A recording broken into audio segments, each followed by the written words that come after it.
চাকরির বাজারে মন্দা, বেড়ে চলেছে বেকারত্ব, তাই বলে ঘরে বসে হতাশ হয়েই বা কি লাভ? জেনজি জেনারেশনের অনেকেই এখন হয়ে উঠছেন উদ্যোক্তা।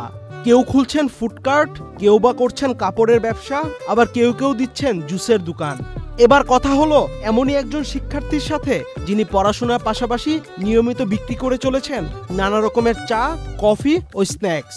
ফার্স্টে স্টার্ট করলাম চা দিয়ে, তো রেসপন্সটা খুব বেটার পাইলাম, দ্যাটস ওয়াই এটা নিয়েই এখনও কন্টিনিউ করতেছি।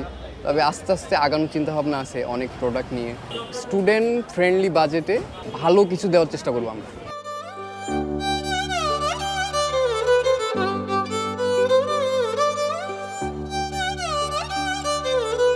কেমন রেসপন্স? আলহামদুলিল্লাহ ভালো। সবাই যে এতটা ভালোবাসা দিয়েছে, এটা আমি তাদের প্রতি অনেকটাই কৃতজ্ঞ। আমি আসলে যে আমার কাছে তারা আসতেছে, চা খাচ্ছে, একটা বেটার রিভিউ দিচ্ছে, আমার কাছে ভালো পাচ্ছে, দ্যাটস ওয়াই তারা আসছে। সো এই একটা ভালো লাগা থেকে আমি এই ব্যাপারটা কন্টিনিউ করতেছি। চা বানানোটা শিখা কার কাছ থেকে? হাতে খড়িটা ফার্স্ট অফলি ইউটিউব, দেন অনেক চায়ের দোকানে চা খেতে খেতে আমি ফোকাস করতাম যে তাদের প্র্যাকটিসটা কী, কেমনভাবে তারা চা বানায়, কি কি ম্যাটেরিয়াল ইউজ করে।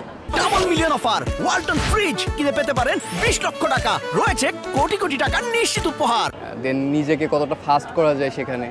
সো এইগুলো দেখতে দেখতে আসলে এর সাথে অ্যাডপ্ট করে নেওয়া ফার্স্ট অফলি হচ্ছিল না, দেন আস্তে আস্তে অ্যাডপ্ট করে নিতে পারছি। অনেকেই, অনেক ভাই ব্রাদার আসছে, অ্যাডভাইস দিচ্ছে যে এটা করো, ওটা করো।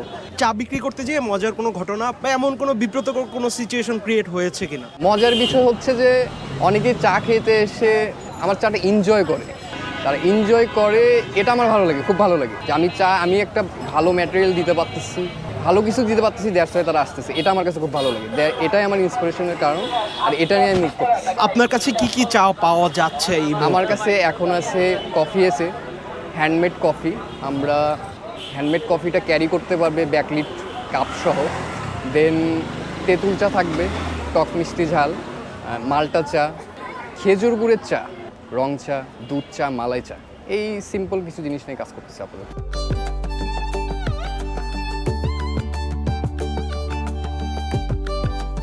চা বিক্রি করতে যেয়ে কি কোনো প্রেম ভালোবাসার প্রস্তাব পেয়েছেন কিনা? না না না না, এটা আসলে আমি একটু নিজেই লাজুক স্বভাবের, সত্য কথা বলতে। আপনার ইনভেস্টমেন্ট কত এই ব্যবসাতে? 70,000 প্লাস ইনভেস্ট। অনেকগুলো জিনিসগুলো আসলে উঠানো হয় না এখনো, যেগুলো ভিজিবল না। ফুড কার্টে গেছে। এরকম একটি ফুড কার্ট করতে কত খরচ হয় বা আপনার হয়েছে?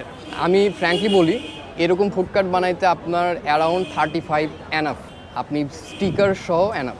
বাট একটু যদি অ্যানালাইসিস করে কেউ কিনতে যায়, এটা আই থিঙ্ক বেটার। কেননা অনেকেই স্বভাব হয়ে গেছে কি, ফুড কার্ট তো অনেকটা হাইপ তৈরি হয়ে গেছে। বিজনেস করতে যে কোনো রকমের সমস্যার কি সম্মুখীন হয়েছেন? সমস্যা সম্মুখীন হওয়া বলতে, বর্তমান সরকারের আমলে আপনি জানেন ফুটপাতে ব্যবসার ক্ষেত্রে আগে তো ছিল চাঁদা দিতে হতো, এখন এই সিচুয়েশনটা নাই। এটা আমরা একটু বেটার ফিল করতেছি, কেউ চাঁদা চাইতে আসতেছে না। আর আমাদের ভার্সিটির সামনে আমরা বিজনেস করতেছি, দ্যাটস ওয়াই এটাও কেউ করার চেষ্টা করতেছে না। আর আশেপাশের মানুষজনের সাথে খুব ভালো একটা সম্পর্ক, বন্ডিং ক্রিয়েট হয়ে গেছে, তারা অনেক হেল্পফুল। আমার টনিক হিসেবে কাজ করছে হচ্ছে যে আমি নিজে ডিপেন্ডেন্ট হব, সেলফ ডিপেন্ডেন্ট।